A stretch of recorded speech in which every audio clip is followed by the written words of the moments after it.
विधानसभा क्षेत्र सुजालपुर में क्या बीजेपी बचा पाएगी अपना गढ़ या फिर कांग्रेस की होगी वापसी?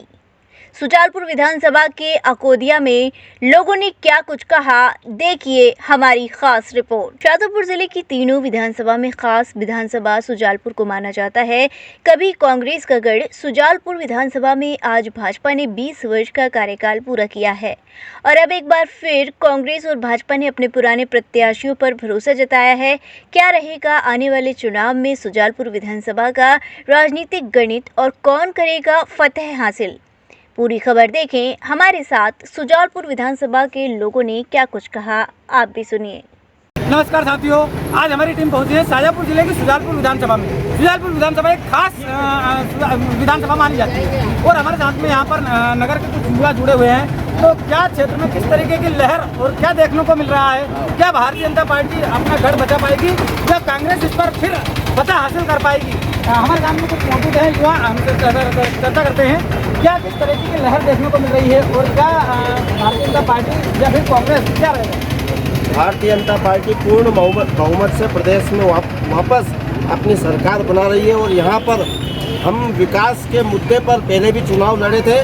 हमारे मंत्री जी ने पूरे विधानसभा में आप किधर भी चले जाओ, गुलाना क्षेत्र हो, सुंदर सी हो या बोलई का हो, अपना सलसलई हो, सुजालपुर का नगर प्रापर हो, अकोदिया देख लो, रोड सदुल बन चुकी है। 4 CM राइज हमारे माननीय मंत्री जी के द्वारा इस विधानसभा में दिए गए हैं और वापस हम विकास के मुद्दे पर माननीय मंत्री जी यहाँ पर कांग्रेस कहती घोषणा भी घोषणा तो उन्होंने की थी 2 लाख का कर्जा माफ करेंगे, लेकिन आज तक वो कर्जा किसानों का माफ नहीं हुआ और किसान उनको इस प्रदेश से और विधानसभा से बाहर करने वाले हैं। और इस विधानसभा में विकास के नाम पर इंदर सिंह जी परमार पूर्ण बहुमत से और विजय के साथ इस विधानसभा में बैठने वाले हैं। रोजगार की बात की जाए तो युवाओं को रोजगार क्षेत्र में नहीं मिल रहा, क्या किस तरीके की भारतीय जनता पार्टी योजना बना रही है रोजगार को लेकर युवाओं को?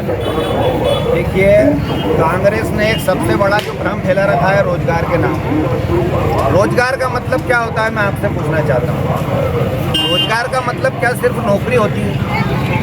हमारी भारतीय जनता पार्टी ने रोजगार के लिए शासकीय नौकरियां तो दी है, साथ में युवाओं को बिना ब्याज पर लोन देकर के और व्यापार से भी लगाया है। हमारे यहाँ पर स्व सहायता समूह स्थापित करके महिलाओं को रोजगार देने का काम भारतीय जनता पार्टी की सरकार में हुआ है। साथ ही आपने देखा होगा मोदी जी ने जो माइक्रो फाइनेंस आज चल रहे हैं, ऐसी व्यवस्थाएं बनाई हैं, छोटे छोटे समूह बना करके वो लोगों को ऋण देते हैं और उनसे ऋण के बाद वह राशि उनसे टुकड़ों में लेते हैं। इस प्रकार से महिलाओं को, युवाओं को, सबको रोजगार देने का अगर किसी ने काम किया है तो भारतीय जनता पार्टी की सरकार ने। एक जमाना था कांग्रेस का जब अंधेरा हुआ करता था, सड़कें खुदी हुई थी, लोगों के पास खाने के लिए नहीं हुआ करता था, लेकिन इस स्थिति से उबारने का अगर किसी ने काम किया है तो वो भारतीय जनता पार्टी की सरकार ने। कांग्रेस कहती है कि भाजपा धर्म की राजनीति करती है और धर्म के नाम पर वोट मांगती है, क्या? देखिए, बहुत सही कहते हैं, कांग्रेस हम धर्म की राजनीति करते हैं और मैं कहता हूँ कांग्रेस अधर्म की राजनीति करती है। क्या धर्म की दिशा में चलना गलत है क्या? अगर हम धर्म पे चल रहे हैं तो हम गलत है? कांग्रेस अधर्मियों का साथ देती है, गुंडे मवालियों की बढ़ावा देने वाली कांग्रेस है। लेकिन एक राम राज्य की कल्पना, एक गरीब का उत्थान, स्वच्छ सुंदर नगर हो, ये कल्पना भगवान श्री राम के राम राज्य की थी। उसको पूर्ण करने का कहीं ना कहीं काम भारतीय जनता पार्टी की सरकार ने किया है। इसलिए हम सीना ठोक के कहते हैं कि हम धर्म की राजनीति करते हैं। अच्छा, कांग्रेस ये आरोप लगा रही है कि मंत्री जी के द्वारा जिस तरीके से CM राइज की बात की जाए तो CM राइज में काफ़ी जो भ्रष्टाचार हुआ है, किस तरीके से? देखिए, भ्रष्टाचार का और कांग्रेस का पुराना नाता है। भाई, भ्रष्टाचार किस बात का हमें आके बताए ना। गरीब बच्चों को पढ़ने के लिए यहाँ 43 करोड़ रुपए लग रहे हैं, क्या ये भ्रष्टाचार है? ये पैसा पहले कांग्रेस के लोगों के घरों में जाता था।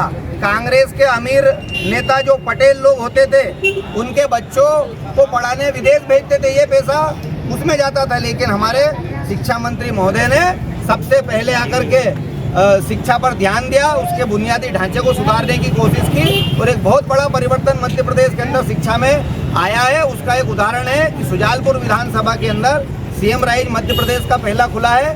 साथ ही अकोदिया के अंदर भी सीएम राइज का काम चल रहा है, जो पिछले एक साल के आने वाले एक साल के अंदर यहाँ पर बिल्डिंग हमें देखने को मिलेगी। तो हमारे साथ में ये मौजूद है और भी कुछ लोग मौजूद हैं। सर बताएं कि किस तरीके का लहर सुजालपुर विधानसभा में देखने को मिल रही है, क्या देखने को मिल रही है कांग्रेस से? पिछले 20 सालों से जो लहर है वो निरंतर बनी रहेगी। भारतीय जनता पार्टी लगातार 5वां चुनाव जीतने जा रही है और बहुत भारी बहुमत से हम इस चुनाव को जीतने जा रहे हैं। कांग्रेस तो कहती है कि इस बार जो एक अलग ही माहौल देखने को मिल रहा है कांग्रेसियों को, तो क्या?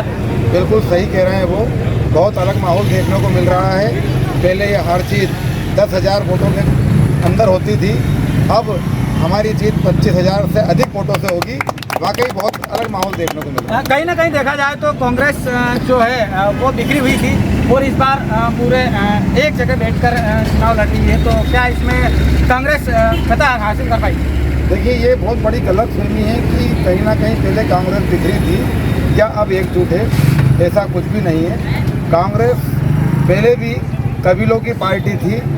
कबीले आप समझते हैं, कबीले वो हुआ करते थे पुराने ज़माने में जिसका हर कबीलों का अपना अपना एक सरदार होता था। इसी प्रकार कांग्रेस का भी कबीले की पार्टी है। हम इसको लोकतांत्रिक पार्टी मानते ही नहीं है, ये कबीला पार्टी है जिसका अपना अपना सरदार है।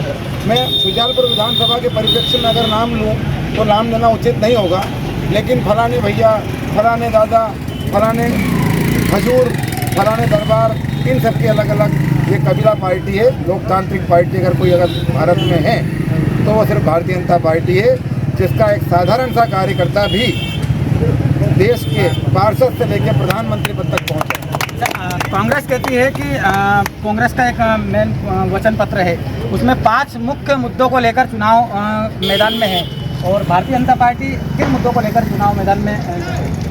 भारतीय जनता पार्टी का मुद्दा आपने पिछले 15 सालों से देखा है और आगे चलते यही मुद्दे रहेंगे विकास के। आप देख रहे हो, आज गांव नहीं बचा है। आज गांव में सड़क, बिजली, पानी, स्कूल, अस्पताल, दुनिया की सुविधाएं हो गई, जो पहले कांग्रेस के शासन में नगर पालिका, नगर पंचायत स्तर तक नहीं होती थी। तो आज कि हम भाजपा वालों से 3 तारीख के बाद ही बात करेंगे। और भी हमारे साथ में क्या भैया, क्या किसकी लहर चल रही है, किस तरीके का माहौल देखने को मिल रहा है? बड़े लोग हैं वो डिसाइड करेंगे।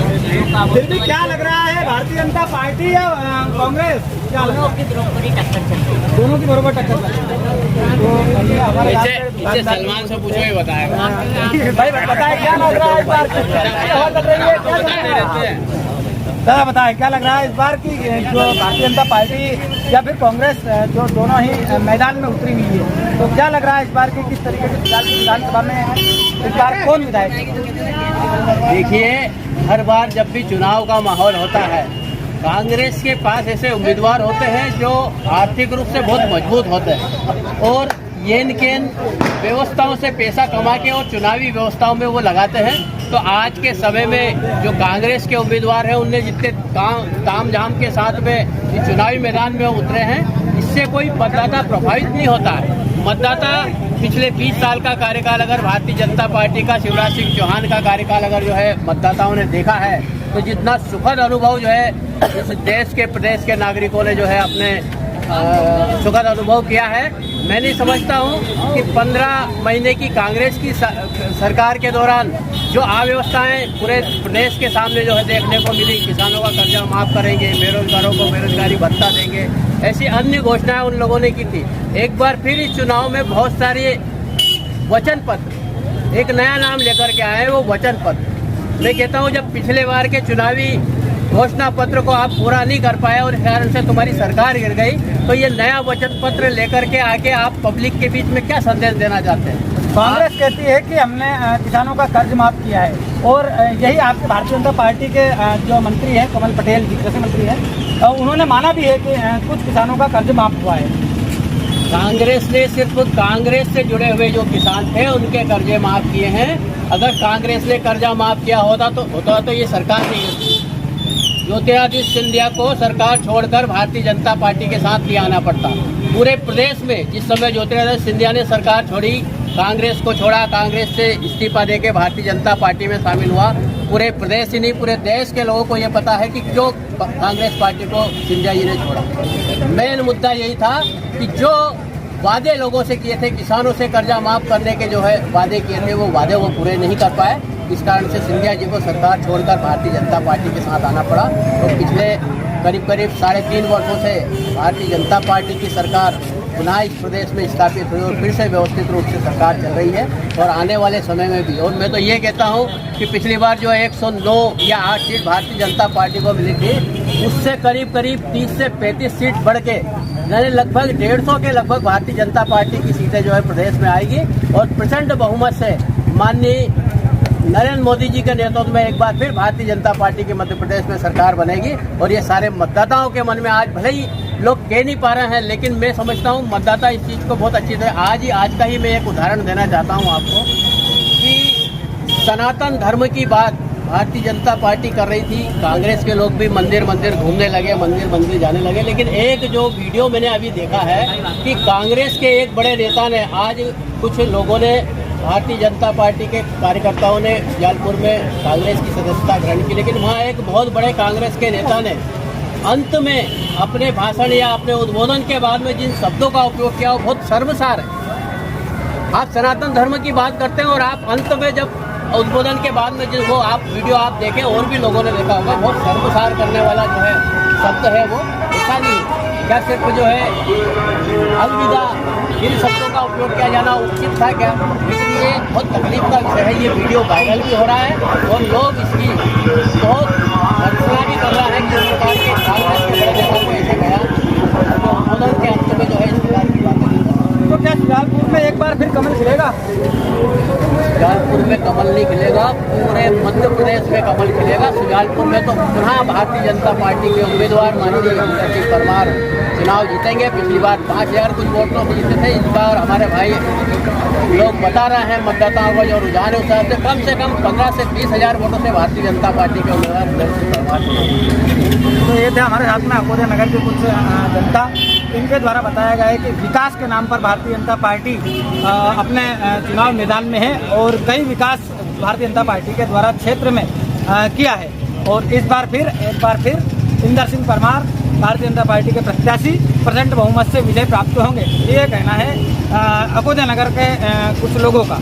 शाजापुर से वंदे भारत के लिए किशोर नाथ राजगुरु के साथ कैमरामैन मनोज राजपूत। NABS द्वारा प्रमाणित मथुरा का पहला होलमियम लेजर सुविधा युक्त Rohit kidney and stone hospital, जहां होता है गुर्दे और गाल ब्लेंडर से जुड़ी हर समस्या का दूरबीन द्वारा इलाज, प्रोस्टेट पेशाब संबंधी समस्याओं का उचित इलाज, हर्निया, अपेंडिक्स एंड सेक्स संबंधित समस्याओं का विश्वसनीय इलाज। साथ ही हमारे यहाँ हेल्थ इंश्योरेंस सहयोगी के रूप में मौजूद है। Star health insurance, ICICI Lombard, Max Bupa health insurance और कैशलेस सुविधाओं के साथ आयुष्मान कार्ड के तहत फ्री ऑपरेशन की सुविधाएं मौजूद। गोवर्धन चौराहे के पास दिल्ली आगरा हाईवे, मथुरा।